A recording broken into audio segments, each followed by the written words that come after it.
Hey guys, quick comparison, QQQ versus SCHD. So both got similar number of holdings, but with the QQQ you have 0.20% expense ratio comparing to SCHD which got like 0.06. Also asset under management to 220 billion, and that's higher comparing to SCHD. Liquidity is extremely high for both. Dividend yield is higher for SCHD. Then also dividend growth rate, you have better for SCHD here. And when you're gonna look here for sector allocation here, is like tech percent, 50% communication, customer, healthcare, financials, and 15%, 14% consumer, industrial. So it's kind of like different, and QQQ is primarily focused on tech, comparing to SCHD is focused on financials, healthcare, and other stuff. Then you're gonna have top 10 holdings here. So you have the kind of like the Apple, Microsoft, Nvidia, Amazon, and others.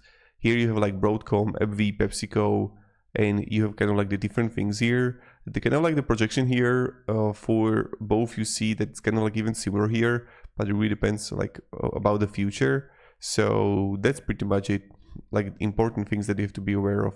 So thank you very much for watching and have a great day and goodbye.